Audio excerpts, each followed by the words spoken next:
pledge allegiance to the flag of the United States of America, and to the republic for which it stands, one nation, under God, indivisible, with liberty and justice for all.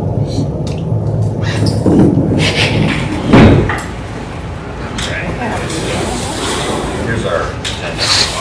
You guys want an agenda? No, I thought not. I think so. Okay. Showback.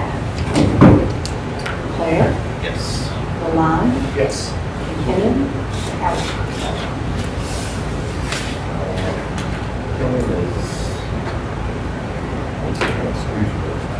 Anthony said it was time, it may not be. Right. So we do have a call. Okay. I think I put minutes out for you guys. Yes.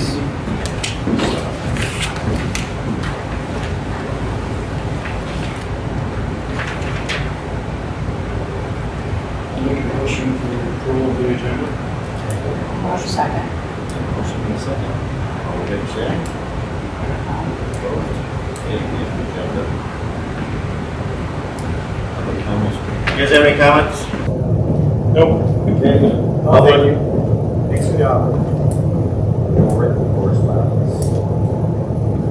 Board of Trustees. ZBA, we did have the ZBA meeting last month. Yeah, we had, we just had to have a meeting, an annual meeting. There was nothing on the agenda other than, yeah. Other than there was some kind of an election of officers. So, and that was it. No other agenda items.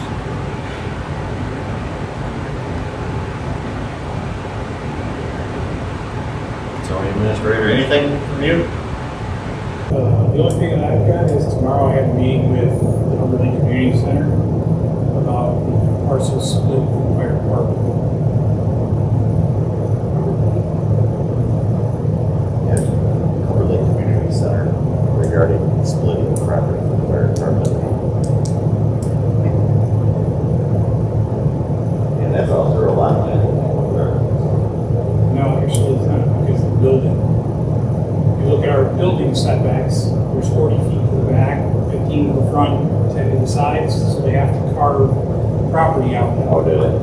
Or they make an illegal parcel and can't do that. So that's what we're discussing, is what they have to do. And what my interpretation of what's written, obviously, they don't like that, they can take it up with the CPA. So Yeah, what I would recommend is that you also make sure they get easements with, I think the sheriff of law. the way it's all drawn up currently is we're steering at the fire department. To the left, we're between them and TNT. That's being, at least what I saw, that's being deeded to the fire department. To the right of the building, towards the old building, 10 feet is being deeded, and a 50-foot easement is also being deeded. But behind the building, directly behind the building, they were saying that what appeared to be about 8 feet. And then it kind of cuts over, and then it goes down where their septic is, and they were going to deed that to them as well. But where their septic ends, there's another setback that's a requirement that has to extend that by the state of Michigan's health department. So those things are being dealt with, but I think the thing that they're asking me about is 40 feet to the rear. Because the building setbacks are 40 feet for a rear lot line. If they do any less than that, they're going to create an illegal parcel. And I wanted to make sure it was all 100%. I talked to Denise at NEMCOG, and she said the same thing. She said, you're right, they have to go back 40 feet, where it's illegal, you can't do it. So we'll have a discussion tomorrow with the community center. Cindy will be here, myself. I don't know who from the community center. I know Keith, is Keith Ball going to be here? Butler, and I don't know who else is going to be here. So that's at 5 tomorrow.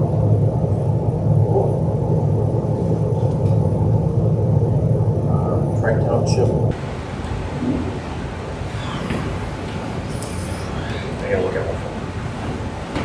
We're having a discussion about this public hearing for the Tri-Township getting this master plan approved. And that was back a little ways away.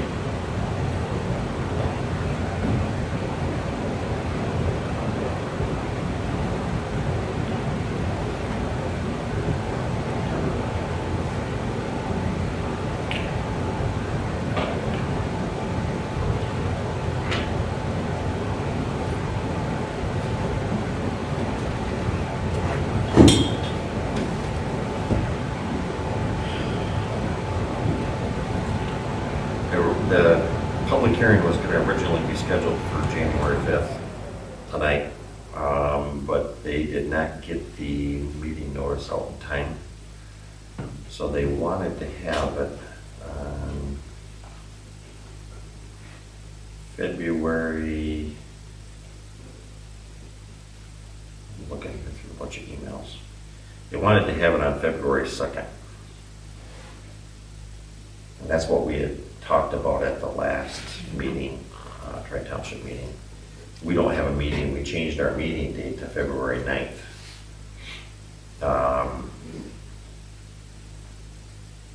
So I recommended that we have it on February 9th before this meeting.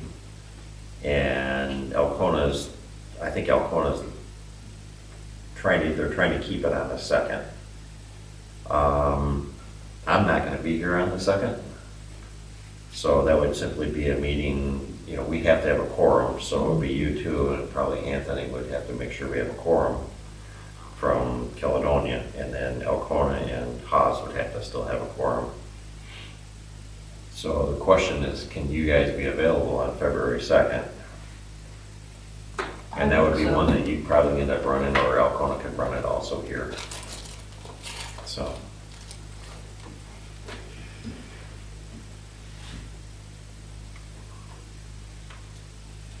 Of course, a lot of it probably depends on when it's snowing, right? Pretty much. Well, I told her that I didn't know. I would check tonight and see if we can commit to a quorum or if we can't. If we can't, then Well, are the they thing is- amenable to change it? Well, they have to public notice it, Okay. so, So is that a regular planned tri-township meeting? yeah, well, it would be just a tri-township meeting, so there would be a public hearing. So they For all will, three public hearing for all three townships Yeah. all at one time? and- yeah. In fact, Denise might actually run most of the meeting. She'll be here for it, so. So for, whoever, It'd be 6:30 still? we could do 6:30 or 7. I guess I'm all right either one. I think so. Okay. I'll let her know that we have 2. Right. We need at least 3, right? Right.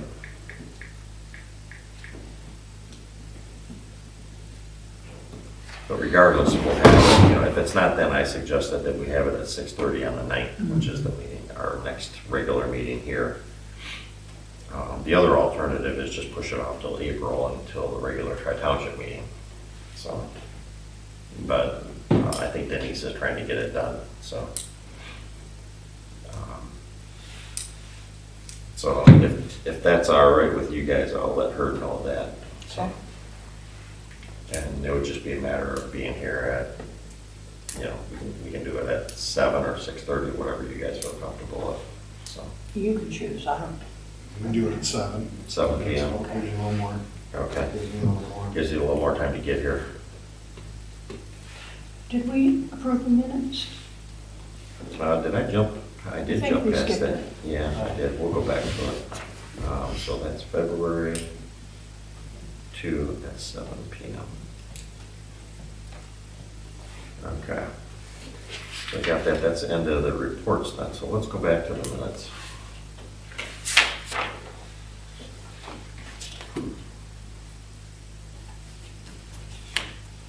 I would think these, but it was a while ago when you sent them out. A long time. Yeah. As long as there isn't anything glaring, I guess. Right. I did look at the dates. They're all correct on the township's website and calendar.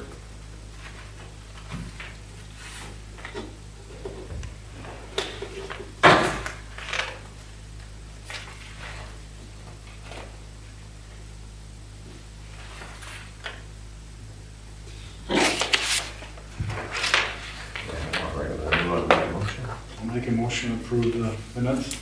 Second. Okay, we have a motion and a second. All in favor, say aye. Aye. Aye. Opposed? Hearing none, we do have minutes. Have you been sending those, the approved minutes to the website? Mhm. Okay, good. No, there was a question a while ago. The final, you mean? Yeah, Yeah, I think the one that didn't come was the one for November, when I wasn't here. yeah. I didn't send And it. I took them and I sent them to you, I think. So Oh, maybe. well, then I did not send that. Okay, if so you could forward them. I will. So, He said he had the draft, yeah. but not the final. Okay. All right. All right, election of officers. I wish we had more people here tonight, Mhm. so. Anybody want to change positions? Barb, you want to take the helm? Take what? You want to take the helm? No, I would, except my hearing is getting worse, and it's probably gonna continue to, and I'm Okay. afraid of flubbing things up. Yeah. Ken? No. Now what do we do? We can make a motion to keep them the same then for the year. So, Sounds good to me. all right, take a motion. I'll make a motion to keep them the same. Second. All right, motion and a second. All in favor, say aye. Aye. Opposed? Okay, we'll keep them the You same. didn't oppose that one, huh? No. Okay, old business. Here we go. All right. I got in my hot little hands today, this afternoon, results from the Survey Monkey questionnaire. And just have to, I'm gonna keep these other two in my folder so that when Anthony and Ryan come. We had 143 responses, which I think is pretty darn good. That is good. That's probably, I'm guessing it's probably over half of the people in the township. Well, at least the voters.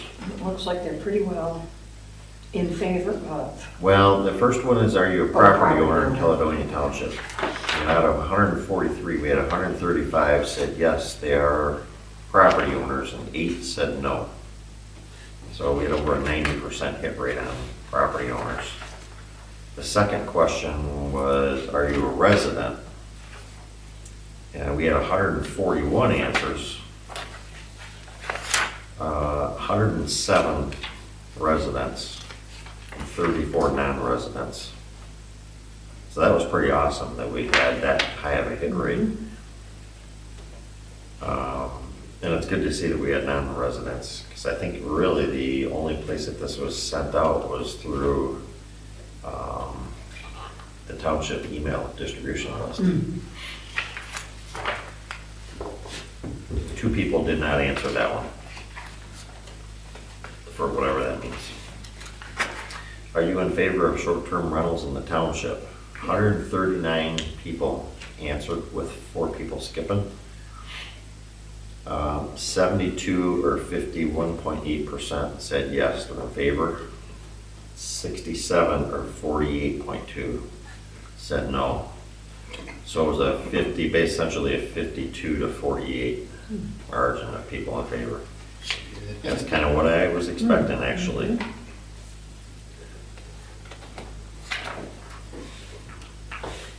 Are you in favor of short-term rentals along the water or off the water? There was, this one's gonna be skewed a little bit, because I got a couple calls, or inquiries from people, because the question apparently it didn't allow you to say yes and yes, or no and no, or no and yes, or yes and no. So that one didn't work out as well, but there was 64 people answered, 79 skipped that question. Out of the people that answered, 72% or 46 people said yes, they're in favor of short-term rentals on the water. Off the water, 18 people or 28% said they're in favor of them off the water. The problem is, I don't know if the people that didn't answer yes to on the water Might have were said okay with yes them to off or both. whatever. That's a tough question to interpret the answer because of the way it was set up, so. Definitely is.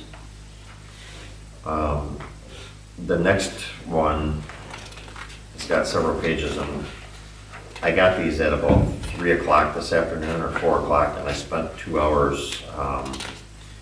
These answers are in a spreadsheet where one cell was a half a mile long. So I just kind of reformatted everything to the responses. So these were responses that anybody could post, or you could post anything, basically comments. 100 people answered, 43 people did not answer. And just by the formatting that I put this together. And I did not look at this at all. The only thing I did was there was one person that put their name in here and phone number, and I took that out simply because I didn't think it would be a good idea to put somebody's phone number on here. So we can take a minute and look at these.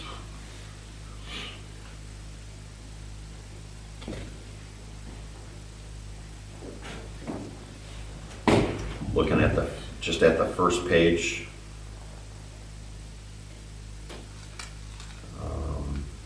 noise and traffic, complications of evicting a renter if a renter tries to stay. That's not really a township issue, I don't think. But.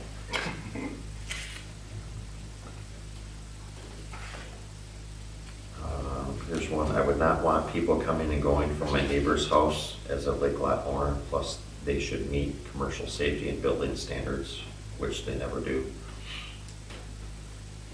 Weekly transients changing the quiet culture of neighborhoods, renters with no connections to the area, and some of the behaviors that they bring to the area they have no connection with. Too many scams where places were occupied by non-renters when trashed the place. Make renters go through a criminal background check. That's not gonna happen, I think. Property values and too much noise by non-residents during peak weeks and months. In favor of both water and on water and off water, we should not be trying to regulate what someone can do with their own property. Should have been putting pluses and minuses on these.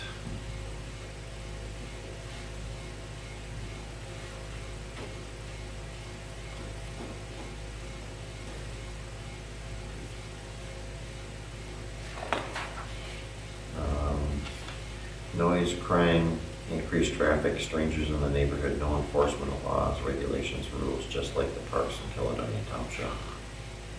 If I read one of these and I stop, it's because I'm realizing that there's something that shouldn't be said. Lack of local law enforcement, any problems with tenants, kids come out here and don't follow hunting laws and customs. Improper zoning, run a business in a residential zoned area. Too much riffraff of unknown folks infiltrating for only days. They don't care for the area like long-term folks do.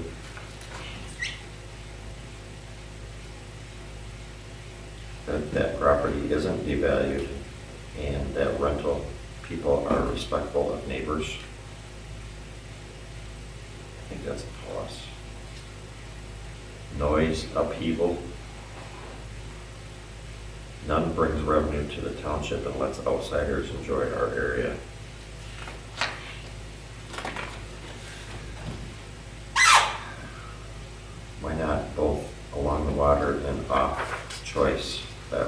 comment from earlier. Another one went at the on and off, less government interaction. Respect for neighboring property owners, respect for the community, responsible behavior, depletion of neighboring property values, monitoring and action in response to negative behaviors, no ordinance rules regarding short-term rentals, and no enforcement plan. The deeds on our street don't allow rentals, so we are okay. However, I heard of a property owner on a certain street having concerns about Airbnb next door to them. I don't know if that's neutral or not. If I want to live next door to hotels, I would have built a house next door to them. Increase pedestrian traffic on the roads with no shoulders and non-locals speeding on roads like there is no speed limit. And don't respect speed on the lake and how close to people's docks they come, no respect. They party all night, no respect to the locals next door. Noise and animals. Behavior of those renting on Lake Shore, noise, excessive drinking, lewd behavior. Deflating property values with short-term rentals. Not appropriate for residential area, safety concerns, noise concerns, overcrowding, too many occupants for the size of the rental, declining home value. If someone can afford the cost of another home, payment for upkeep services, cleaning service, etc., it is up to them to worry about the situation. They're often using companies such as VRBO or Airbnb. This allows feedback on the owners and renters, providing tenant information for those who may consider an agreement with them. I don't see it any different than long-term or year contract renters, perhaps less risk to the owner, if anything.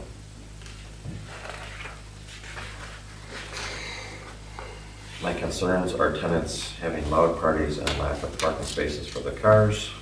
Also, the owner not cleaning up trash after renters leave.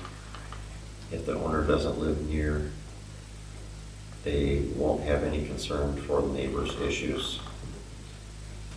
All they care about is making money. Short-term rentals bring people into the community with disposable income that supports our local businesses and economy. The lake is a vacation destination. Short-term rentals bring the people that want to party hard and loud for a week and then leave. They don't care about getting along with the neighbors. Renters do not have the same consideration for the lake and neighbors as homeowners do. They often do not obey boating regulations. We have encountered loud and lewd music, pets that run into our property and relieve themselves. Many cottages are not set up with adequate garbage pickup that gets left behind. Harbor Lake is a beautiful lake for peace, enjoyment for all. That includes the taxpayers who wish to enjoy their property without weekenders who could care less about peace and privacy. Renters have nothing vested in the community other than a night or a week's rent. Number 4, should have an option for both. So I fix that one. I live next to a VRBO. Here are my concerns. I've had renters wander onto my property and use my hammock, dock for fishing, deck for picture taking, park their extra vehicles in front of my detached garage. I've had renters drive and snowmobile across my property. VRBO tenants partying well after sunset with loud music and bright lights and raucous voices. My neighbor has an unfinished roof project, and there are steel roof pieces laying around their yard, ladders hanging on to their roof.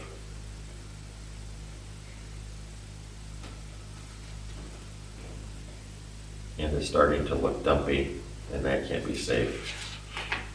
I have 3 VRBOs and 10 houses in my neighborhood.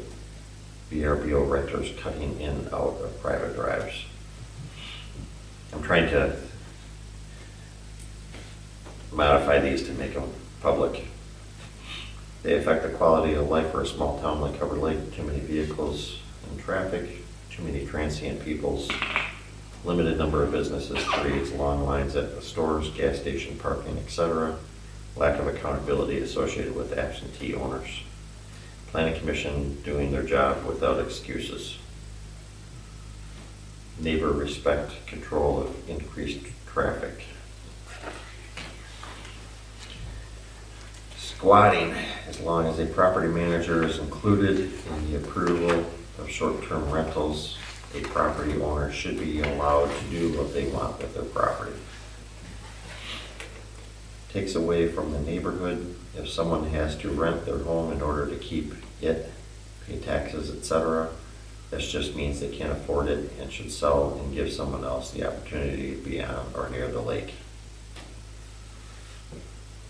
Strangers in our neighborhoods, turning Cover Lake into a party lake. It's getting too commercialized. Way too many Airbnbs. On or off water is fine. People can do what they want with property they own. I think there should be limits to how close they are together so they don't overwhelm the area with short-term rentals. Disrespect of surrounding properties by renters, lack of uniform standards for property maintenance, owners not on site, upkeep of these properties, renters who are not responsible. I would have to see what the guidelines would be before I can make a pro or con comment. Have ordinances regarding noise. People should be free to use their property as they desire. Overall quality of life, noise, trespassing, traffic, safety, litter, having to live with your windows closed all summer. Commercial businesses should not be allowed to operate in residentially zoned areas. People live here for a reason, and that's because they don't want to live in environments like downstate, so why do we want to encourage it? Most communities across the country and in northern Michigan are pushing back against short-term rentals. Get them out of our neighborhoods. Occupancy numbers and vehicle parking. Destruction of property and garbage. I'm in favor of what owners want to do with their property. After losing my lake access to land grabbers, I find that Caledonia Township is corrupt.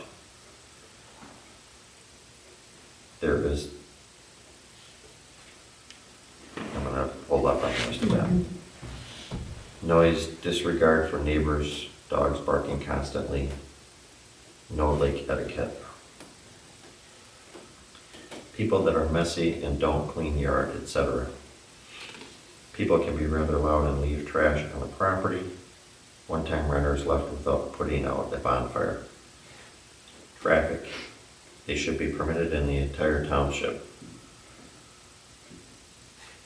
Unruly, disrespectful people that are speeding. Properties not being maintained. The rentals become larger in one area than homeowners' residents for that area, making it unbearable for them to enjoy their peace and quiet. Rentals do bring money into the area that helps businesses. Maybe the problem is for the owners of the rentals be responsible for their guests. Renters' lack of concern for property and residences. Okay, I gotta read this one. I'm gonna be careful on this one. There is great concern for our community, and I am for it, and I am against it. I understand the need for short-term rentals in the area to bring in tourism and bring in extra funds to the community for summer and hunting season. And also it helps when you are a full or part-time resident and have extended family or friends come out of town and they need a place to stay. I think there should definitely be a cap on short-term rentals as Airbnbs so it doesn't hurt the permanent residents trying to find homes or rental homes all year round. There is a place on our road in Caledonia Township that is rented out all summer long, lakeside. It can be fun So to see families from out of town and out of state enjoy what our community and lake has to offer. Most are respectful and just want to have an amazing vacation and enjoy the beauty we do. So I think it's okay to have some short-term rentals along and off the water. I just think there should be a cap on how many. A lot of towns and cities are starting to get overwhelmed with short-term rentals, with either no housing and or driving the cost of housing up. And it is sad to see in our small community. I think if there just need to be policies, regulations, and caps on short-term rentals, and that would help regulate. We need some, but we don't need an overabundance of them. Our properties are well-managed by an elected board of property owners association. The association owns frontage. However, the association has no legal ability to prevent speculative, potentially irresponsible buyers or owners, essentially making the frontage available to those without an interest in its preservation, safe and responsible use. Regulation oversight by the township would be of great value in protecting the majority of our and every property owner's interest and that of the community at large. Noise, drunkenness, drugs, trash, trespassing, stray animals, poaching of resources. Type of people that might be renting, no concern for the area since they are not property owners, not being brought up to be used for this purpose only. Government intervention into private properties. Along and off the water, good for the local economy. No Airbnb in our subdivision per deed restrictions. I support that restriction. The deed says no rentals. Noise, property damage. I don't want to rent my cabin, but I understand why others do. It's a business for some. Before buying my place, my whole family rented one, and it is a good experience. It's a nice family vacation. Most short-term rentals are brought up by businesses who own many others for income-producing purposes.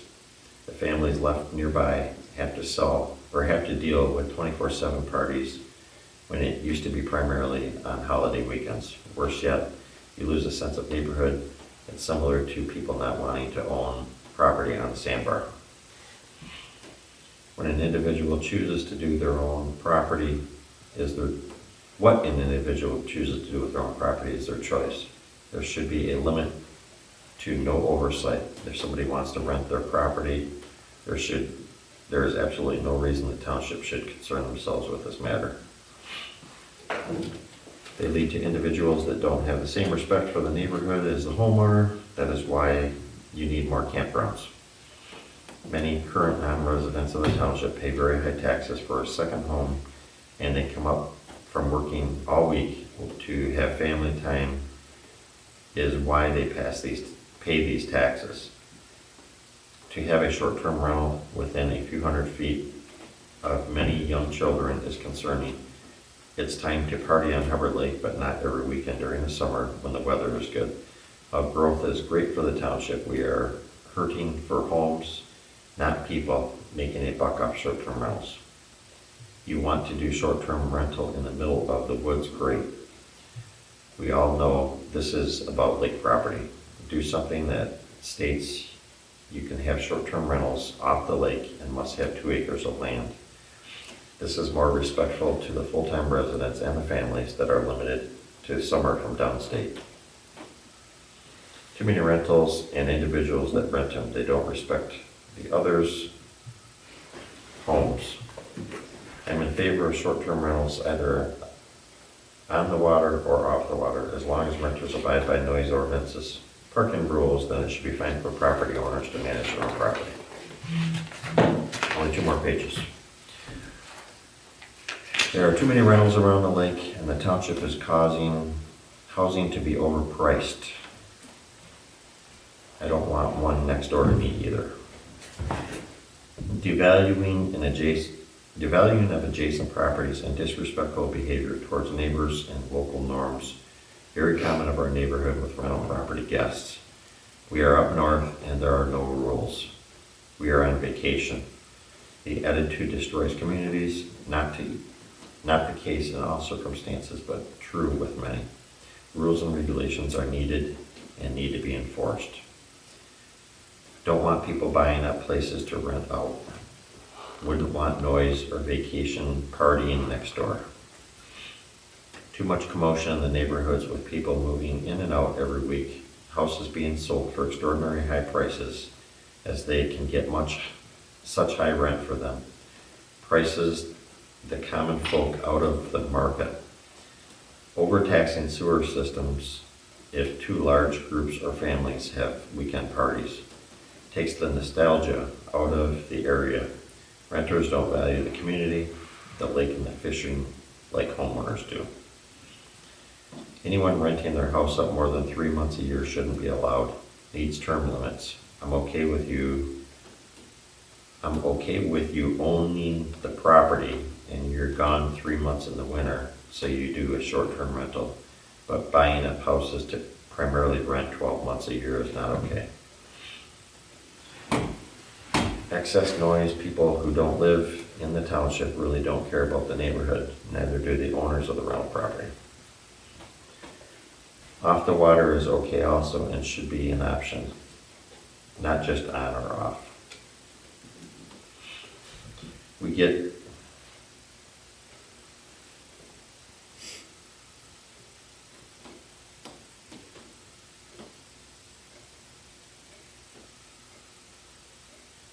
I'm going to not read that one.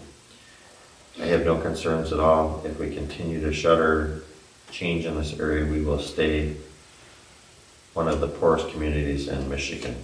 More businesses will shut down, property values will decrease, and less tax revenue. Hubbard Lake is almost 9,000 acres, and there are plenty of room for all to enjoy the beauty we see daily. My answer is both yes and no. At this time, I feel our township already has adequate number of short-term rentals, especially considering how heavily they were used during my daughter's wedding this past August. The existing options seem to meet the needs of visiting family and guests without overwhelming the community. Looking toward the future, I do see potential benefits of short-term rentals, such as supporting local businesses and providing lodging for those who want to enjoy our beautiful lake. At the same time, an increase in these rentals will naturally bring more people to the area, and with that comes the need to carefully balance growth with preserving the peace and character of our township. Lack of oversight of property maintenance and adverse impact to property owners by overzealous renters. Property values decrease, uptick in crime and housing shortage. Strangers, crime, no enforcement, rules with no enforcement everywhere in this township. Housing shortage, upkeep of property. The abuse neighbors must suffer, small lots, houses with septics not equipped to handle that many people. Homes are taxed as homes, not as commercial property. Parking overflow and loud music. That was a big list. That's 100 of them.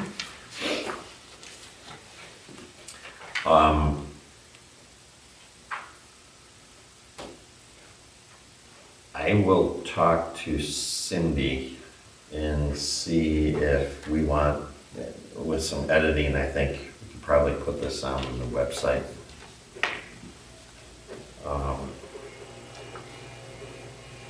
I don't think there's just a few things in here that need to be cleaned up a little bit, softened.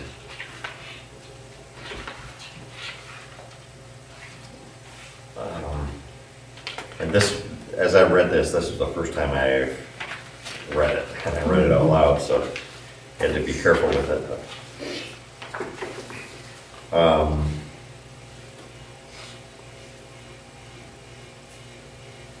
I wish we had all 5 of us here.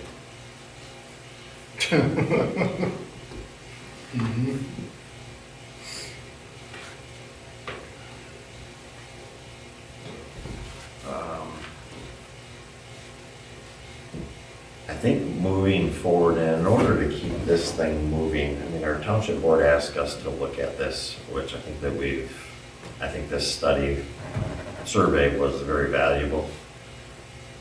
But I think moving forward, what I'd like to do is table this for this month, and maybe next month come back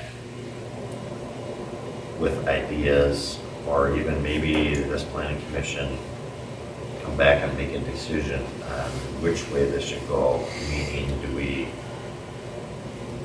kill the idea of short-term rentals? Do we kill the idea of regulating short-term rentals? Or do we approach it with the idea of short-term rentals with regulations? I think there's three options. But I think we've sat on this, and I appreciate the fact that we did this because it gives us input. And I like the fact that we have so many people that gave us input. What confuses me a little bit is that there was, I don't know, as I was reading this, I'm trying to add up the pros and cons, and it seems like there was more cons than pros, but there were more people in favor of it than against. There's a lot of the people who aren't in favor aren't gonna write a comment. Right, and there was a lot of But I think no comments in here. Issues like parking and pets running around. Yes. That kind of thing, Yeah, maybe, and the one, certainly valid issues. yeah, and the one thing that I like about this questionnaire is it gives us everybody's ideas that if, let's say that we were to take approach C with continuous short-term rentals with regulations, it gives us things to look at and to take into consideration. Obviously, traffic, people, the partying, the noise, all of that.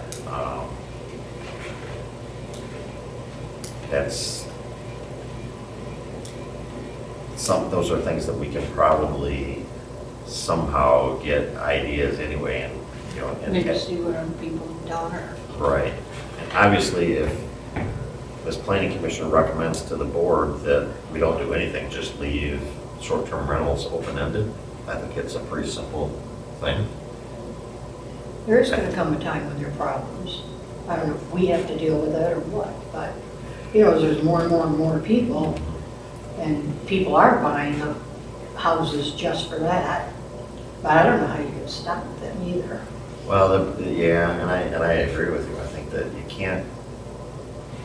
I've heard Anthony, being a board member, allow people to do what they want with their property. I agree with that. That's a very totally. common theme in the township. I agree with it too. It's just a matter of, is there hearing a lot of the concerns on here, should we put some, I don't want to say restrictions, but at least, like, in my opinion, for instance, septic systems and the sewers can't handle it. Well, we don't have sewers in the township, but, and I thought about that, at least if we were to impose some type of I don't want to say regulation, but guidelines where if you're a property owner and you have a cabin, and I'm just going to use on the lake as an example, you make the property owner go to the health department and at least see what your septic system is capable of. Get a maximum. Yeah, because if it's only capable of handling 4 people, then you shouldn't rent out your house to 20 people. And same with parking.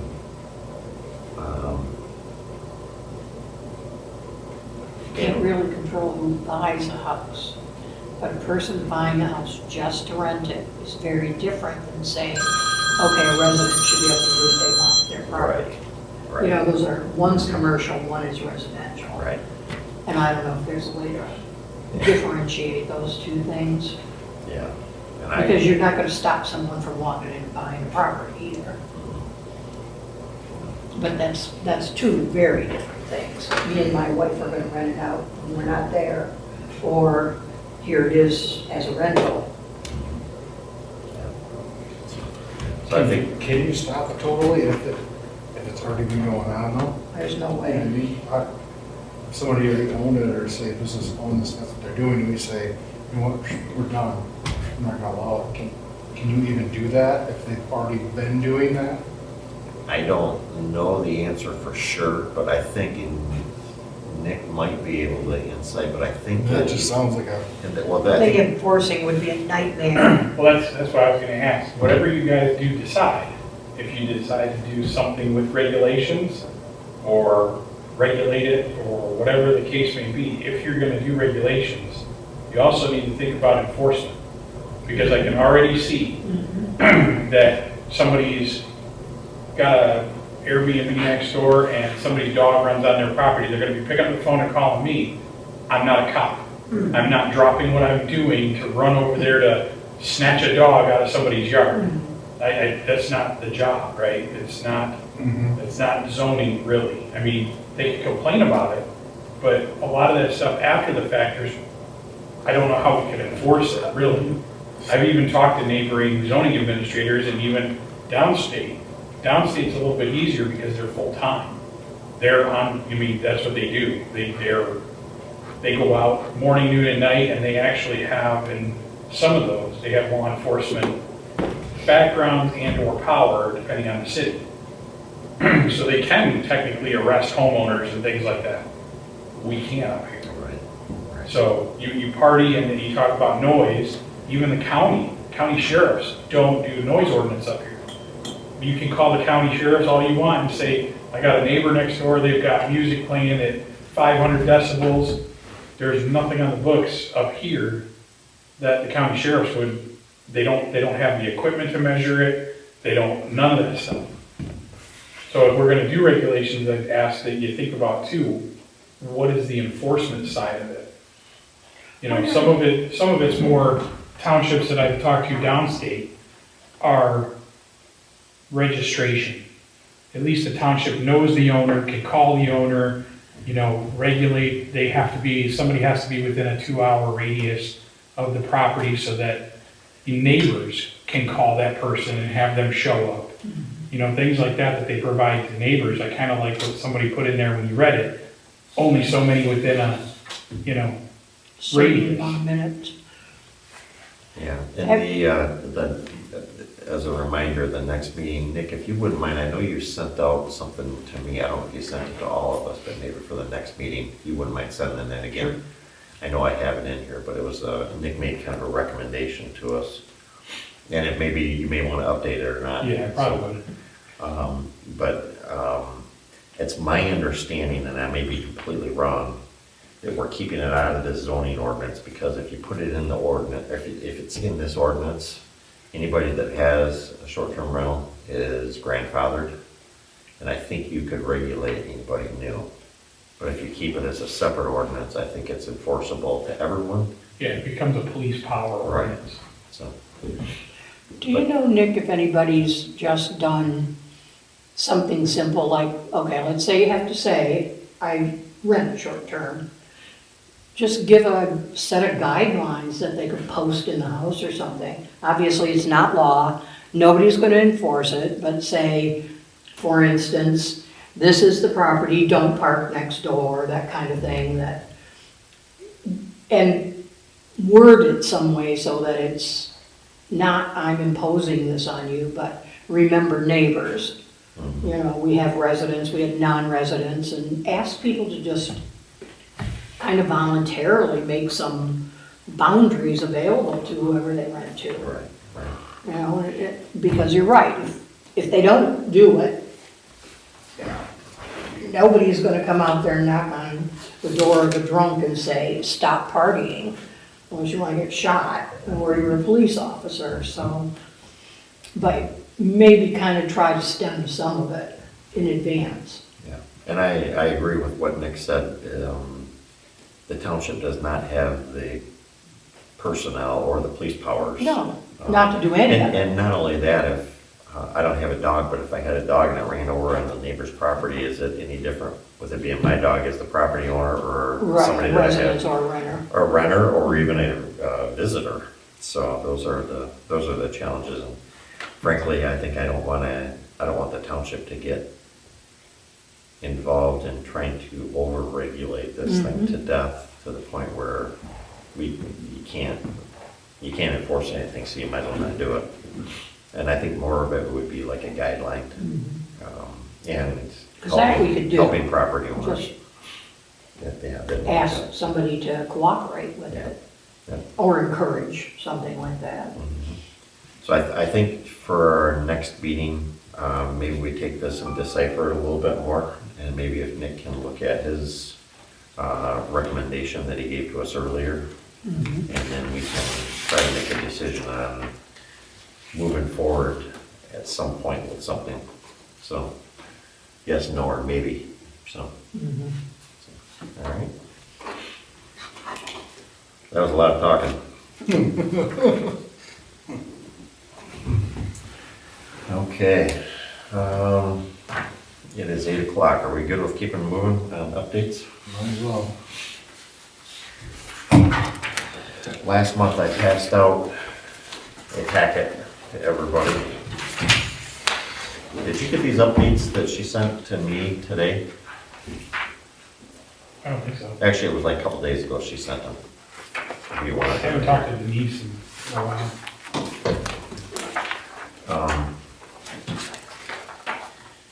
Denise has been working with U of M, and there's been a group that she's been working with, and I'm not exactly, and it doesn't really matter, but she's been actively involved in the last Tri-Township meeting that I went to.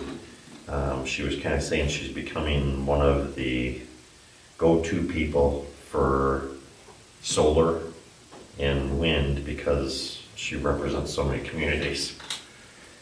And she's been working with, I think it's probably some planners at U of M, and I don't know what other communities or what other organizations it is, but, so she's been coming up with a lot of these changes that in the packet that I passed out last week, or last month. She sent to me in the last couple days some revisions to some of the sheets, and it's page 34 to 37. So I think the last 4 of the packet that I handed out last month, I think we can throw those away Okay. and insert, to some extent, plus or minus, these ones that I handed out tonight.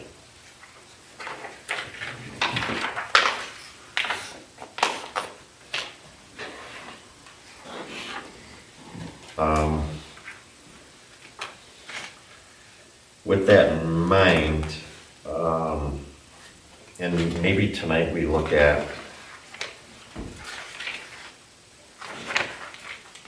maybe we look at solar tonight and battery.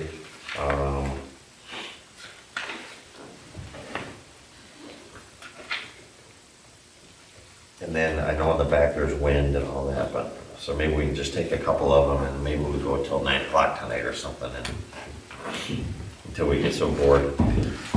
You got a copy up here I can see? Here's a copy of the last pages. Yeah, the last, whatever she sent you. Yeah, Nick, if we can get any input from you as we're going, as opposed to having you come back at the 1st hour. I don't know if I have another copy of the last The one. last, the outing that we went on, you guys would have benefited from, I think, as well. What's that? The outing, when I went with Yeah. Denise and U of M, and we visited the wind and solar farms. Yep, That was actually really informative. yeah. Well, I think that, in talking to her, it sounds like that everybody's kind of learning more and more about it. And as we get more case studies across the state, all of a sudden the rules get added to and changed and modified, which is, I guess, good. So, we'll just start at 6.1. The last meeting, we talked about referring a decision on special land uses from the planning commission to the board. I don't know what the board, I'm assuming that Anthony brought up that topic to the board, and I don't know what they had discussed or if they gave him any direction on it. So I think we hold off on that one, on section 6.1. Section 4.14, a couple meetings ago, we had gone through our table of permitted uses, and we had marked those up, and I never did get that changed, so I actually was trying to get them to change that today for tonight's meeting, redline that, and Denise was on the road going to another meeting tonight, so I think that we can postpone that. And I'll try to get her the changes that we had talked about a couple meetings ago, a couple months ago, on that, on section 414, so. Section 5.3, now this is site plan data, so this one is not pertaining, I don't believe, and Nick might help me, section 5 is not pertaining to solar. I think that's just site plans.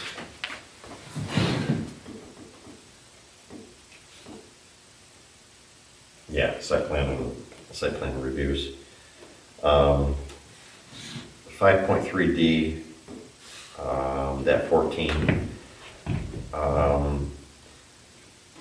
I had just a small discussion with Cindy about that one, and she had asked that we maybe consider 20 acres instead of 10.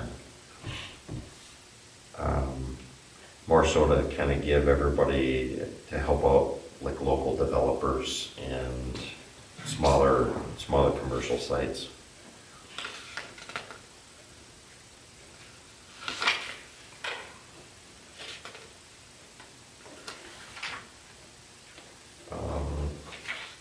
On page 2, with drainage, and being an engineer, this is right in my wheelhouse.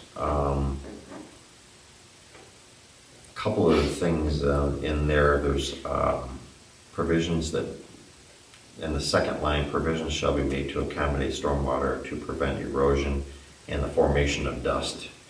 I don't know anything about the formation of dust. I think that's just part of any type of development or anything, but I'm not sure that needs to be in there. The one thing that the area on there would be good, and I think, and I can come up with some language maybe for our next meeting. As a design engineer and a consultant for 35 years, a lot of what I've always used, or what counties use, and I've probably worked in 20 counties in the state, they use what's called an agricultural rate of runoff. So if you take a 10-acre piece of property and it goes from farmland to a AI data center and it's all paved, you get a lot more runoff, because every drop of water that hits the land runs off.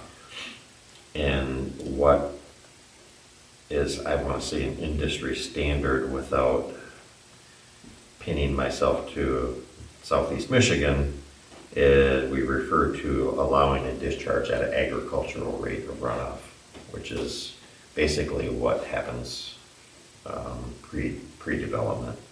And I'll come up with some type of language on that to add on to that, because you don't contain water on the site, you hold it. So definitions, section 2.1, maybe there we can define agricultural rate of runoff, and I can add that.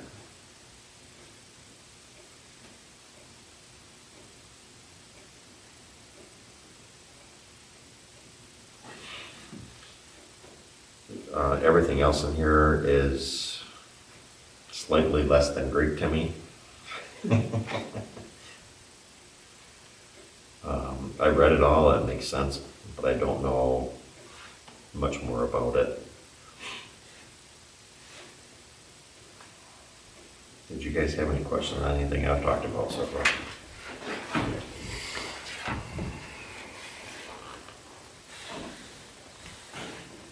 Hearing none, shall I move on?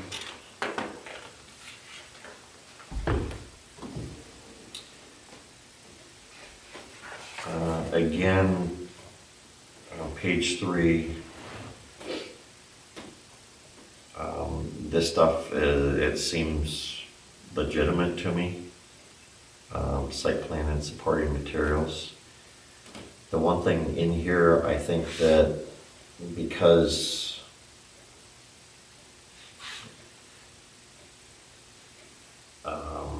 for purposes of this township, I think a lot of this stuff is, these are criteria that would be introduced on a site plan in a more urban area.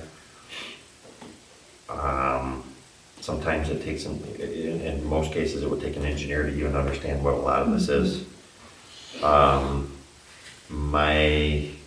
I think this is, we've kind of been pushing for it in our changes, is to have any developer that comes in, and whether it's solar, or whether it's an AI, or whether it's a factory of any sort, I think any developer that were to come in should post money to have their plans professionally looked at by an engineering consultant and a planning consultant. And even different than what I used to do, and probably different than what Nick is used to. So there are firms that do that. So. And they basically represent the township on this from a technical standpoint. So. Emergency operations plan on page 4. The one thing that I want to make sure that we in here is, I think that we should include some notation about Alcona County. There's information in here about building department at Alcona. I think having Alcona County first responders, and I think there's an emergency management group in the county, if I'm not mistaken. Yeah, 'cause I know they got something, you know, like once or twice a year, they all meet, 'cause I know they've gone before and that like, did like a mock thing, it's like the Alcona Dam broke, you know what I mean? Mhm. That's Yes. kind of how Yep. we would do this or this or this, you know. Yeah. And also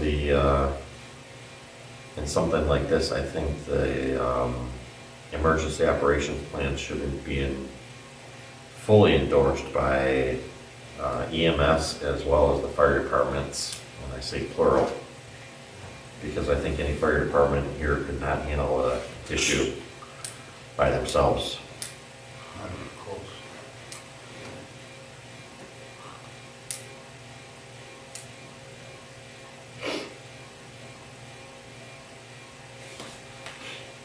And this may be something that even, not sure where to even start. I don't know Mike Eller. I met him a couple times, but I don't really know him. But he may be a good asset to have him look at that. Maybe I can have Cindy talk to him about looking at some of this stuff. So, and I don't know, Alcona's got an active fire chief, right? Mhm. So. And it'll be in Chad,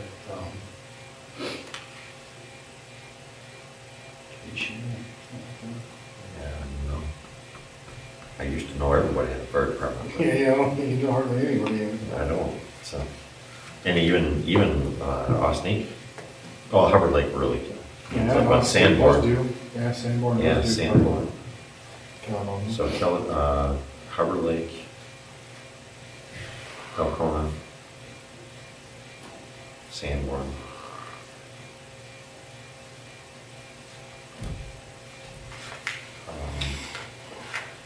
And so that I think that we would try to get something in there for those. And there are comments in here about procedures by the township, but I think we should also include those agencies.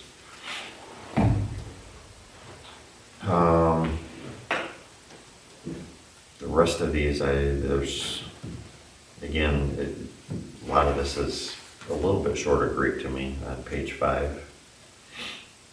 I understand it all, but I wouldn't know how to change it in any way. So I think that this is probably our best. Denise is probably our best asset for helping this.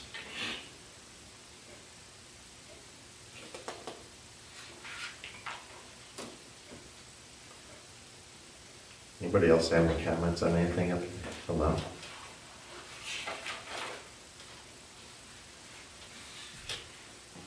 Hearing none, I'll move forward. I'm on page 6.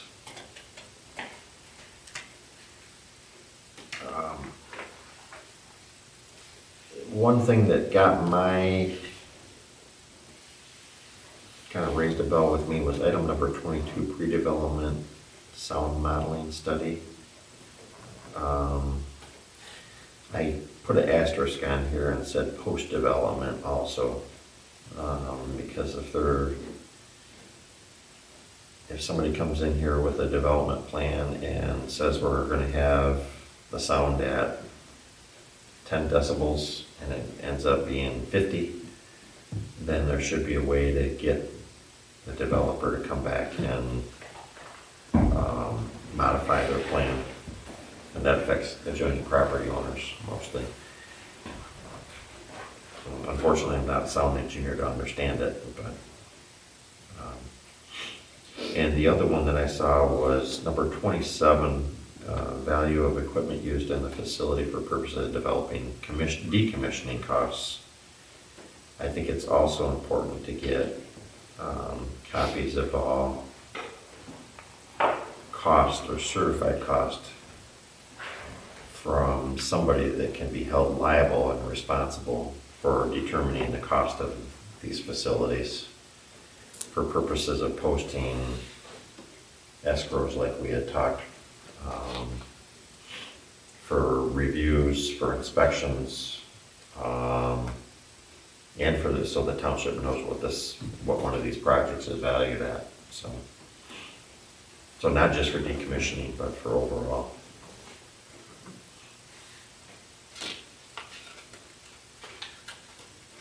Those were my only comments on 6. And I had none on 7.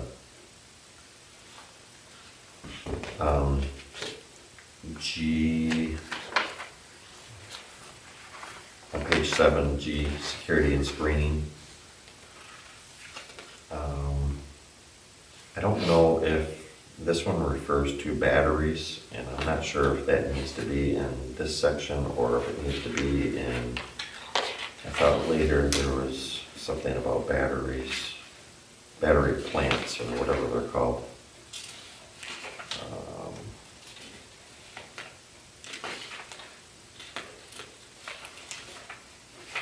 Because on page 13 is wind.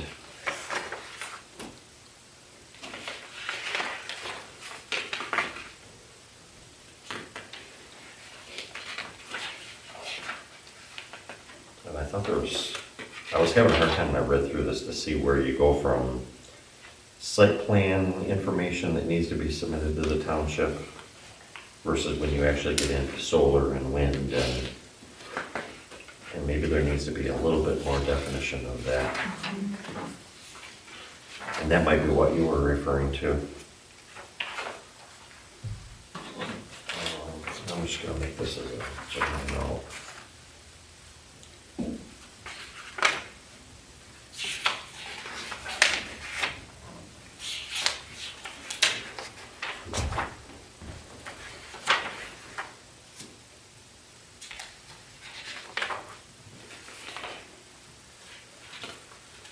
Because it seems like we were in, I'm going to go back to page 3 when it talks about that section B, site plan and supporting materials. And as we get into, was it 4 pages, 5 pages of still site plan?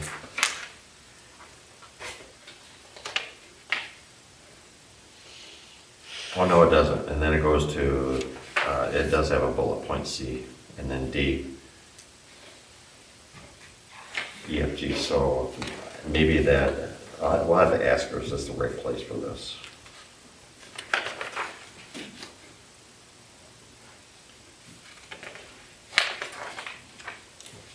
Because we have a solar, a specific section for solar in here.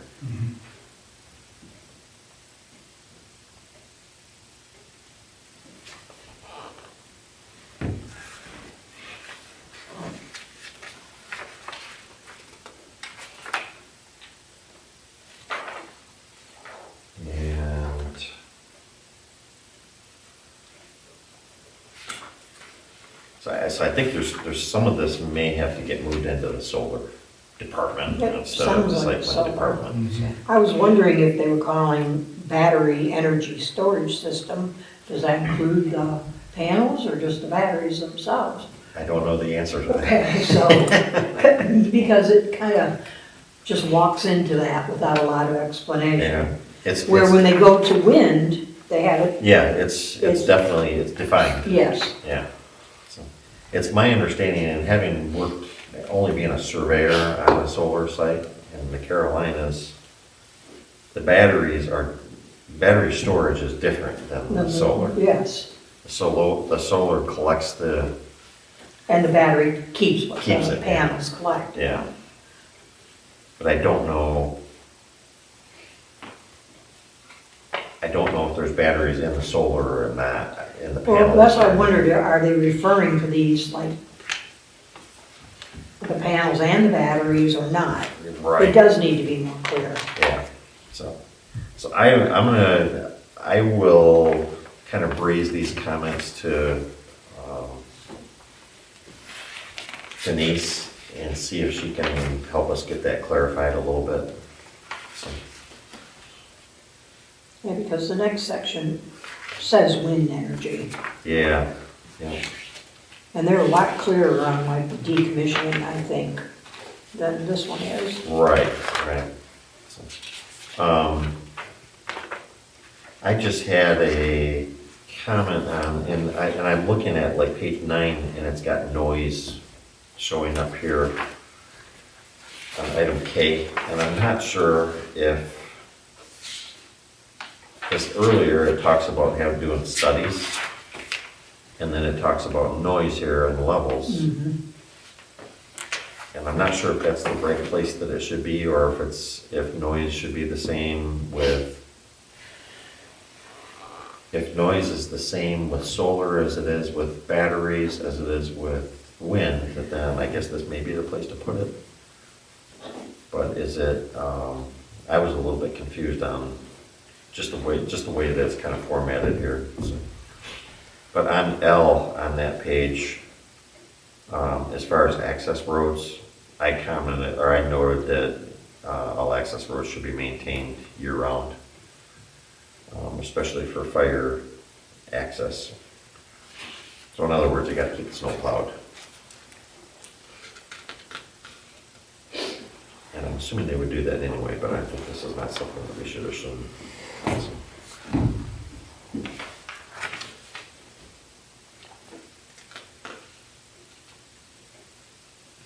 And decommissioning, I'm on page 10. I don't know anything about this stuff. So I think all of this kind of have to take, hate to say, we kind of have to take the best information we have available. And she struck out a lot of this on page 10.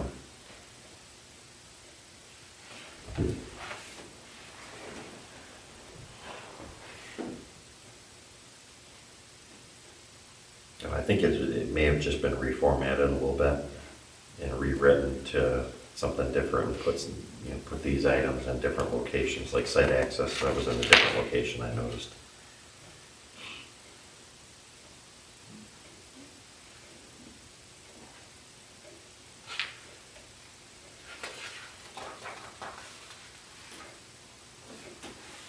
Yeah, it looks like they struck out the snow removal.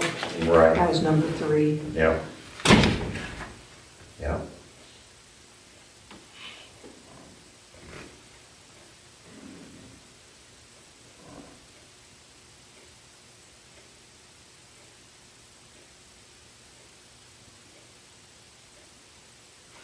I think this one needs a little bit of work, and I wish we had Anthony and Ryan to see if they had any other comments on this.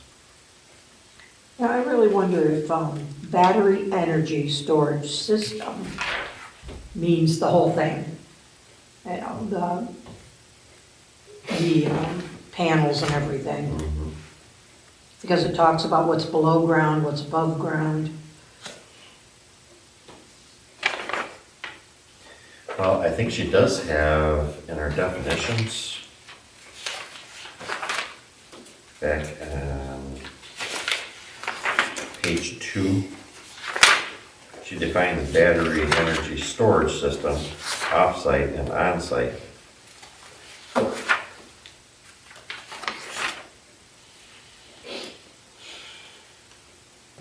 Yep, I'm assuming the battery storage systems on-site means probably in the same location that the panels are.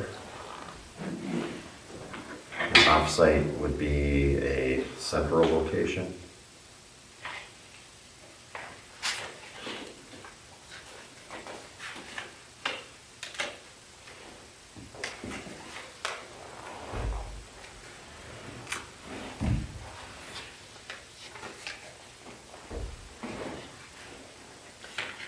I think you could very simply say all the solar panels too, so anybody would understand that's included. So we'll add that in there and ask. Because, you know, it's like one or more devices. Right. It just, I'm thinking they include the panels, but it'd be nice if they stated that, Mhm. even if it's redundant.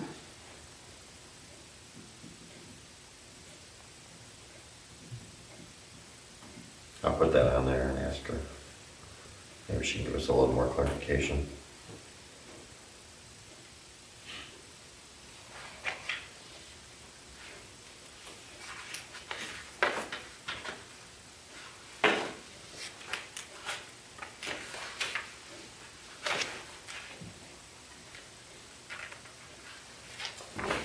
Is there anything else in that area? Okay.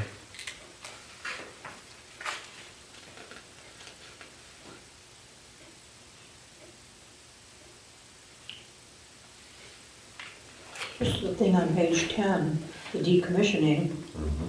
you know, I think it should specifically state if they're gonna set aside funds in advance. I want to look. I don't read that here at all. It says they have to develop decommissioning cost estimates. The township will select the most appropriate cost estimate. It doesn't say anything about actually placing funds Mhm. aside somewhere. You know, that might not be. Gotta be careful with that one. Pardon? Gotta be careful with that one. Because your cost estimates for decommissioning, like today it costs X, but in 99 years when the lease is up and they actually have to pull out, what's the Then cost that gonna be then? have language that it's Yeah. updated. Mhm. But if you're gonna require like a deposit on that, right? I mean, today it's $1 million, 99 years from now, it could be $100 million. Yeah. Have a bond, more or less, is what they. It does seem though, if they don't have to put anything Oh, down, yeah. they're way more likely to run Yeah, and leave it sit there. even downstate, smaller rural towns do bonds. They have to put up a bond of, you know, X amount of dollars that the township holds.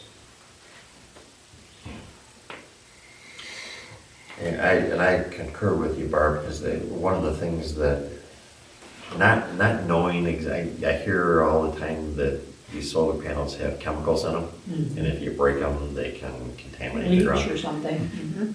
Or you get a heavy snow load or ice load that breaks these panels, and you splat that out over the ground.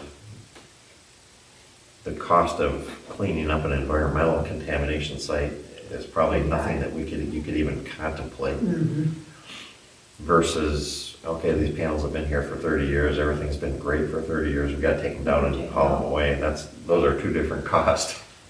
I think it's very unlikely 30 years from now, any panels that go in today are gonna be any good. Yeah. So, and there's just gonna be more technology that's probably gonna make a panel obsolete. And people, you know, you don't want farmers stuck with 200 acres worth of panels that somebody says, well, it's not worth it to me, I'm gonna run off on it and leave it. Right. And unfortunately, I don't know if their leases say anything like that. I could look, because somebody was, you know, they wanted to buy land. I said no, but I gotta look at what they were proposing. I think all they said was, you know, there's gonna be a guarantee that in 30 years we'll take them down. But it doesn't say anything about, well, what if I go bankrupt in 2? Right, You know, are you still gonna take them down when you have no money right. and you're defunct? Yeah, or do you as a landowner get stuck with them? Right, exactly. When I was in Tennessee, that's what we saw. We saw dead fields of panels that just weren't being used, weren't being removed. I don't know what was happening with the owners, you know, but it would be a concern, I think. Yeah. I heard recently that there's one right along I-96 in Oakland County that's dead now. I don't know, maybe. I heard rumor, I don't know if Yeah, that's the case or not. I think I heard something like that too, that funding was pulled or, I heard that they broke and it wasn't worth fixing. oh, The system was Really? broke there. I did not hear that. It was not a real big farm either. It Mhm. was, I want to say not even 20 acres, I'll bet. Well, we had 2 different people come to our farm. One was, you know, large and okay. The other one wanted to do a 12-acre community. People don't know anything about them, I don't think, you know, except, well, right now I'm willing to give you this startup money. Is that all they have? Do they just have startup money, or are they funded, or, you know? But I think it'd be worth it to make sure some sort of safety net is in place for walking away from it.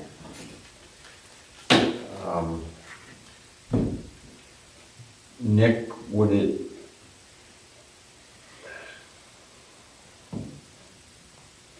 what are your thoughts about having, before this goes too much farther, having the township attorney look at some of this stuff? I would highly recommend it. Anything that you have her, and Denise would say the same thing, anything she proposes, we want the township attorney to vet it before it goes for a vote for the board. Okay. So maybe what we could do is start having the township attorney look at some of the stuff. On the wind decommissioning, it clearly states the estimated cost in current dollars. And then I think I read later that there's also, they have to review that like every 3 years or something and update that. Okay.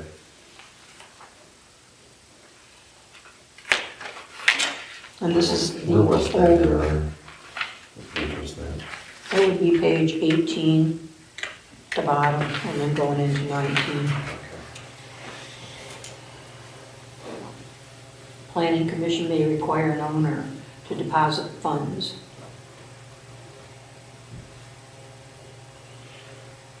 Equal to 1.25 times the estimated cost. Then I think it says somewhere that you review it. A review of the every amount. 5 years. Every 5 years. Yeah, it's better than nothing. I think it should be every couple of years, really, but. Well, and I agree with that, and I guess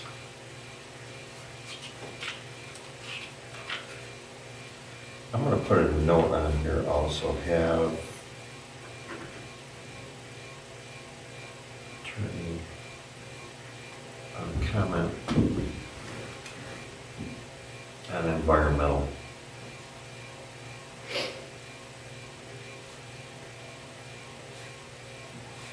Damage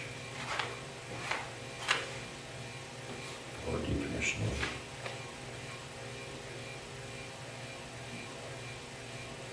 See, what I don't know is if that's in the township, somebody, Ken leases his land out for, piles it up with solar panels, and the ice storm comes and breaks them off, and they contaminate the land.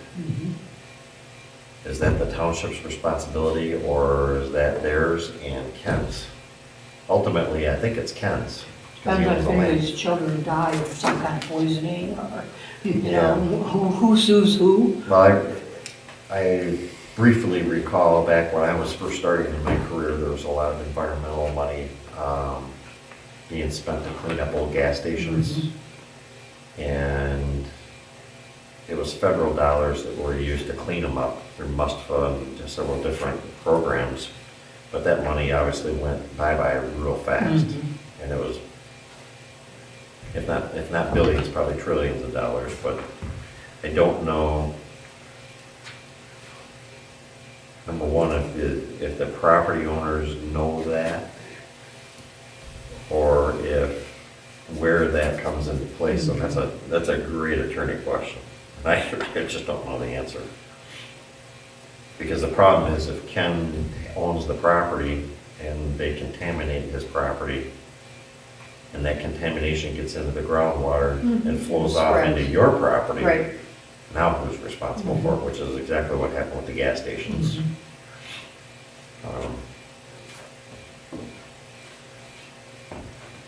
And I have no clue how that's even handled. I can get you more information. Can you? Yeah.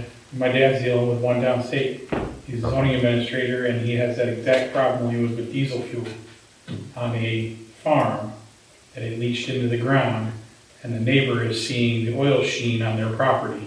So now the township is involved, along with the state, for environmental cleanup and who's responsible and everything else.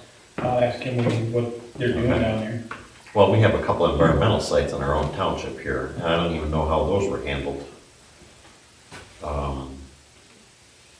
One, I don't want to name the sites, but Although I know the one for sure. They Yeah. just slap him on the hand and give him a $500 fine, and that's it. right, And then they wait for the next complaint. right.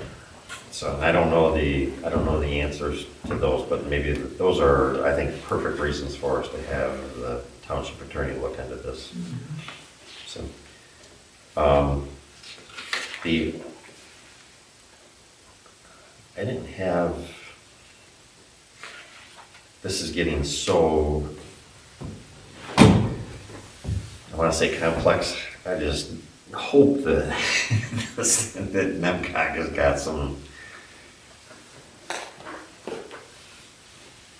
ammunition behind all of these regulations, because I don't understand them enough to know whether we're doing good or not. And Did we you have, mention on these adjustments, if these are things the MPSC is looking at too? she did not.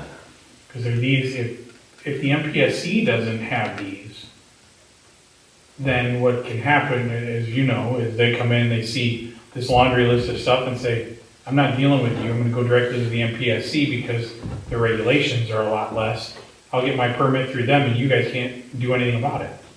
I mean, that's what I would have to find out from her, is if the MPSC is implementing a lot of these things, because the longer list we create, the more of a deterrent that is for them to deal with us. And then they'll turn around, granted, MPSC, I wanna say it's a year turnaround. They have a year, I think, or 7 or 8 months or a year or something to turn around the permits. But with when I looked at it really closely, their regulations were next to nothing. And that's what people were afraid of, is that the MPSC would just start handing them out because solar companies are gonna say, I don't wanna deal with all this. I'll go over there and get it. I completely agree and hear what you're saying, but if they come to us and the township is regulating it, and we miss something, is the township liable? No, I know that, I'm just saying, if these are things that the MPSC is implementing, that's a good thing, that Right. they're in ours as well. Yeah. But if it's regulated to here and back on just ours, it won't matter, because they won't even deal with us, they'll go to the MPSC, and the MPSC will give them that. The problem with that is the MPSC's permit, they'll allow the permit to happen, Right. but they put it all on the township. If you want to go by and do anything, they go hands off. They say, here's your permit, have fun. Well, Right. then the township's left to deal with all of the issues that pop up, the roads issues, the, noise issues that you're gonna get complaints for. So the MPSC just kind of says, here you go, and then they back away. Right. So that's why I haven't kept up with it with her on this, if that's what the MPSC is doing now, is adding more regulations in. Right, and I think that's even more the reason why if an applicant decides that our regulations are too stringent and they go to MPSC and the state says, here's your permit, go build it. Well, when the day comes and the state says, and there's a problem, because it's never a problem until there's a problem, and the state comes back and says, oh, go deal with the township. You know, you got a permit from us, go deal with that. If we don't have anything at all, I don't know, and this is an attorney question for the township attorney, is the township liable for any of that? And if we put regulations in here, these are guidances that are given to us from MCOG. I'm assuming that with the group that she's involved in, I'm assuming that they've got some knowledge, way more knowledge than what's at But if this they go table. get their MPS, the permit from the MPSC, this doesn't mean anything. Right. I And it agree. doesn't matter if you've got them or not. So that's what I'm saying. If we go and create, a mile-long list, and they say, we're not dealing with you guys, we're gonna go to the MPSC for our permits, we're gonna get them from them because their list is this long. The state can turn around and say, go deal with the townships, and they don't have to abide by this, because the MPSC gave them the permits. Right.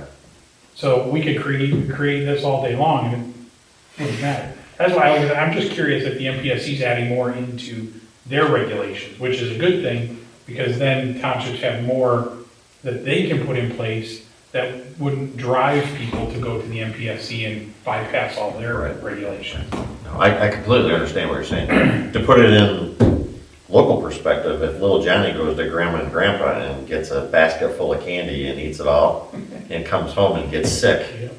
is it mom and dad's fault? And if mom and dad doesn't have any rules, they get sick, they could probably get in trouble for it. If mom and dad has rules that you're not supposed to have any candy on Sundays, and it's Sunday and you ate a bunch of candy, you shouldn't have done that. Yeah, but again, when you got a permit from somebody that it doesn't matter what yours say, if they go to the MPSC. But what he's asking is who's gonna be legally liable? Right. Is it gonna be the state or is it gonna be the local? Like, let's just say somebody sues.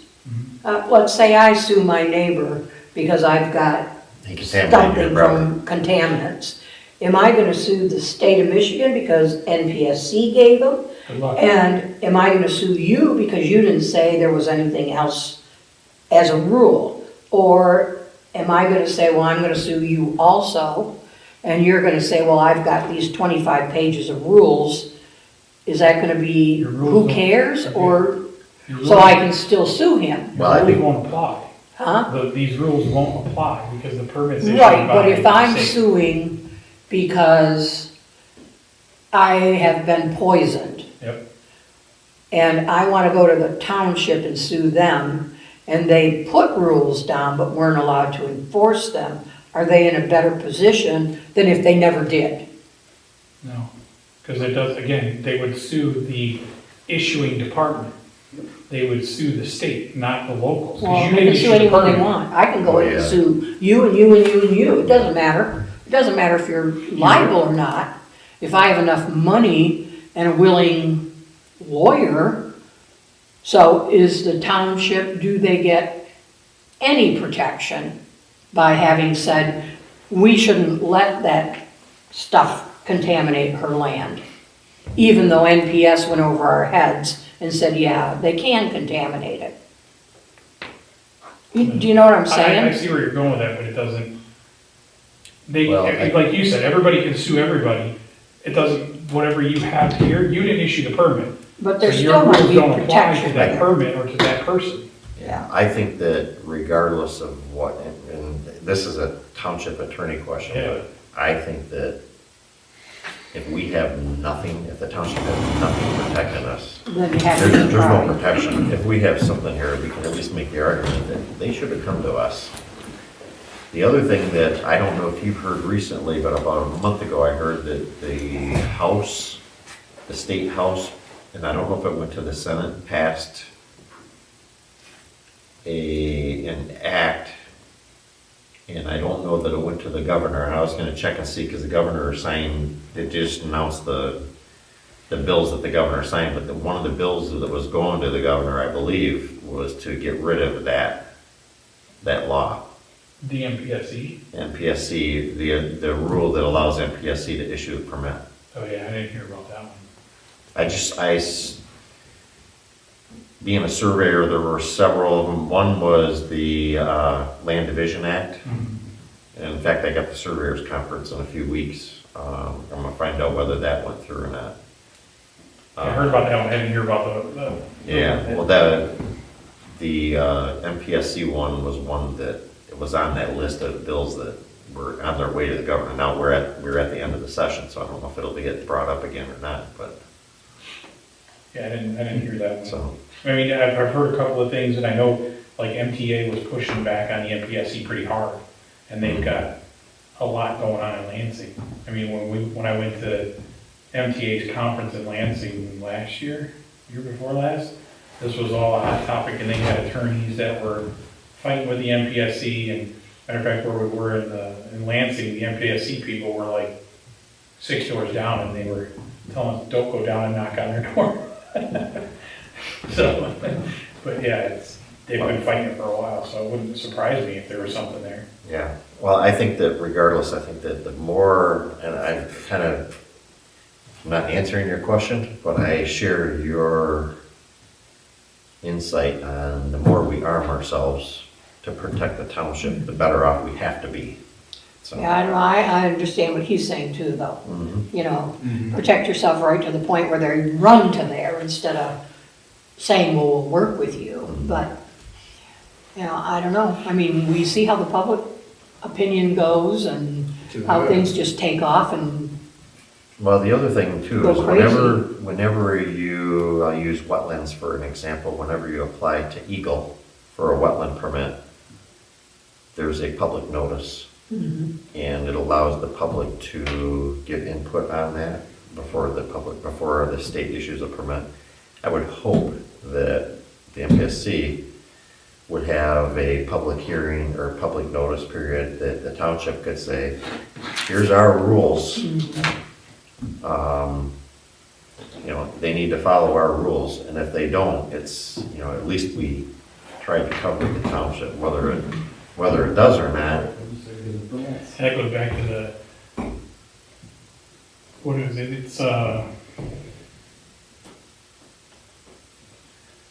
an acceptable or CREO is what they were calling them. If you have an acceptable CREO, then they'll deal with you, which basically is a set of ordinances that matches what the MPSC would regulate. The problem is I don't think the county wants to get involved in it. But you don't have to have the county for the CREO. I thought the county had to be, I thought it was local as the county and the township. Yeah, because the county doesn't have the zoning ordinances as a county, the CREOs end up with the individual townships. County doesn't have to be involved in it. Okay. But I mean, what we're doing is creating more than the CREO, right? Because the CREO is gonna be a replica of what the MPSC says, and as long as that matches, then they can come to you and deal with the township. If you make it more restrictive, then they have the option to either work with the township or say, no, I'm not doing that, I'll go over there. All right. And if they put something in to repeal that, it'd be even better. Absolutely. What was that, Public Act 233, and then there's 234, that were the originals that they had in place for the CREOs and all that crap. Okay, wow, this is good discussion. The only, I only had one comment on, I didn't have many other things, but on page 16, and I think that was still in, yeah, that was in wind energy. Their access roads, it was placing them every 200 feet. To me, having an access road every 200 feet is not applicable in wind, because the wind towers they can be a quarter mile apart. So I think that was a copy paste out of that one, so my thought is that should be removed out of this one. And maybe have access road to every turbine, or every, I guess it would be every wind turbine or whatever the technical name is for them. Which I know they have them anyway because they maintain them and they have to build them, so. So that one just needs to be reworded. I think that was actually getting close to being, my comments from our first round. Because a lot of these are applicable from one to the other. So.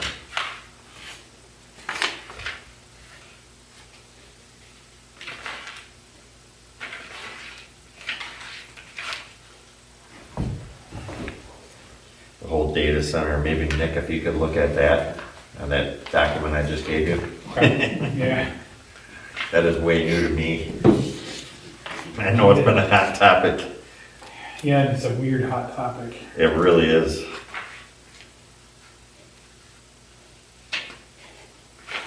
A really weird hot topic. And then on page 37, the short-term rentals, I just need to come out, because that's not part of this ordinance. It's not today, and it never, I don't think it ever will be.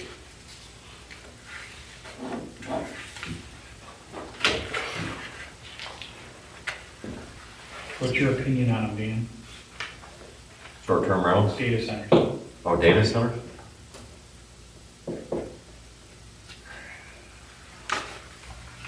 Without knowing too much about them,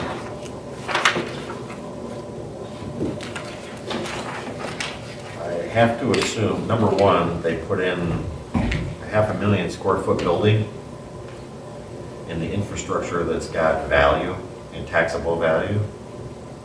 It's creating jobs of some sort, and whether it's 10 jobs or 1,000 jobs, it's creating jobs. They are, when I develop, or whether I develop a subdivision or whether I'm an engineer for a developer that develops a subdivision, the developer has to, generally the electric companies, they will either, because they do a calculation on the cost of bringing the infrastructure to them and the payback.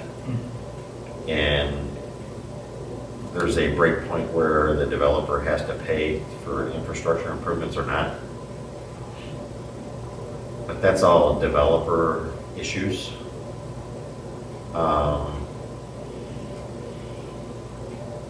If you put a data center in that's, call it 1 million square feet versus a 1 million square foot shopping center, you don't have the traffic. So most of the hot topics are traffic.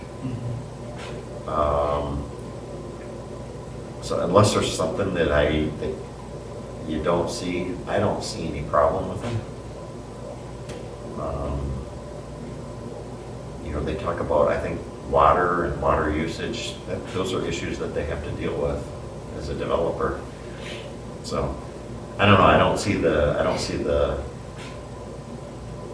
It may be just a theme of the week to oppose. I don't know. Yeah, no. And I don't know enough about it, and I'm not involved in any, but. And I'm just curious, because I get a lot of feedback with the ones that I'm dealing with downstate. You know, a lot of people are up in arms about the cost for electricity. They think that DTE is going to go back and charge customers for the infrastructure, right?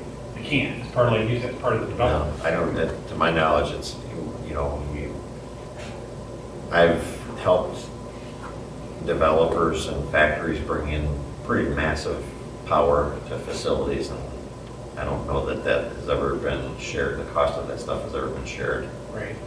In fact, I think that when a development brings in, let's say the good infrastructure is a mile away from where they want to build it, they're building a mile of infrastructure that everybody else is going to get to take advantage of. Right.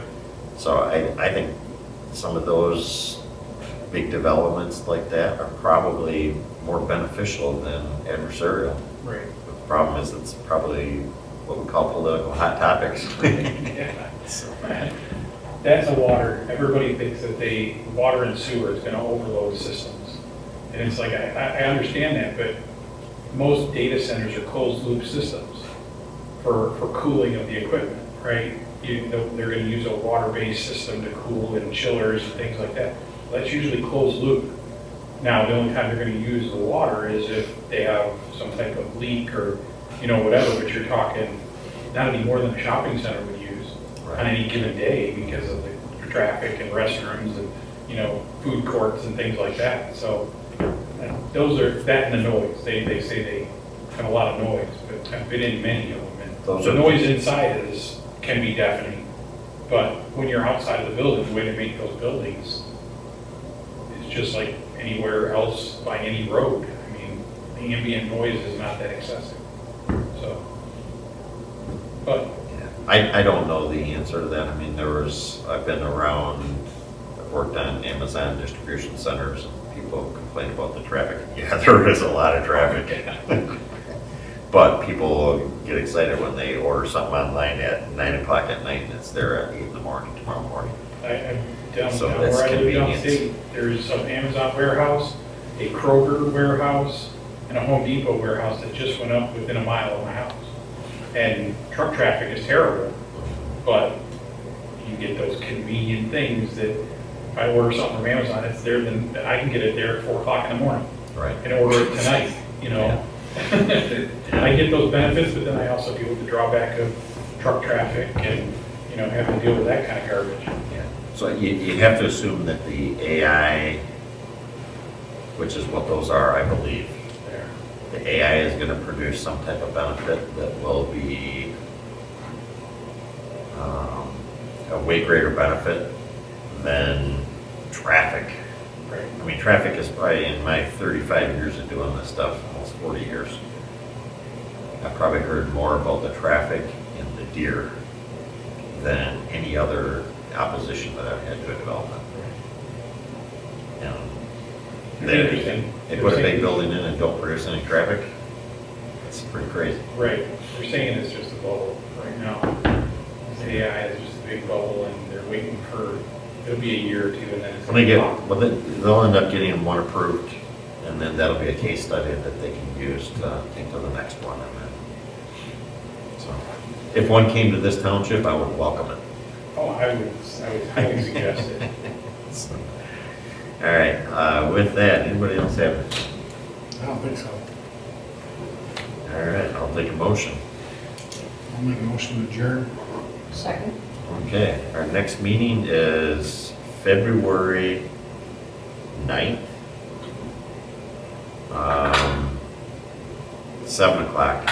We may have a meeting February 2nd at 7 o'clock, or we may have a meeting February 9th at 6:30. Here. They're pushing for the 2nd, so. When will we know? I'm going to, they asked me to send them an email tomorrow. I told them I would ask our planning commission.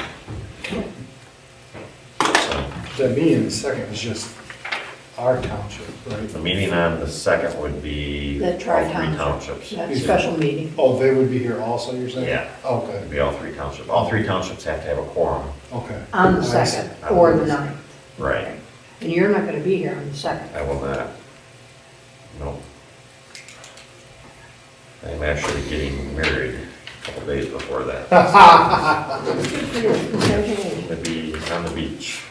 You're gonna be on Somewhere warmer the than beach. here. Yes. Maybe we should just make it for the 9th. And I'm fine with that. If you guys say, no, we can't do it then, we'll do it on the 9th, I'm good with that too. It really doesn't make a difference to me, but if, you know, I'd rather just do it on the 9th, so fucking 2 days. I'd rather do it on the 9th too. Well, it's gonna be a bad day, but, Okay, well, I'll let her know that then. okay. Okay. So, because I can pretty much be assured that we will have a quorum on the 9th, but I'm not Right. positive that. So, if you see Anthony Oh, we and can Ryan, certainly tell them we say got that's a concern, Yeah, is not having it done. yeah. And I think they'll understand. All right.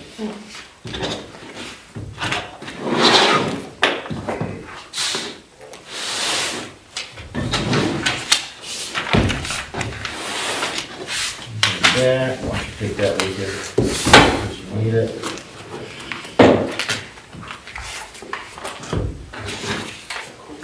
These ones I'll pass them out. Actually, I probably won't, because these make some changes.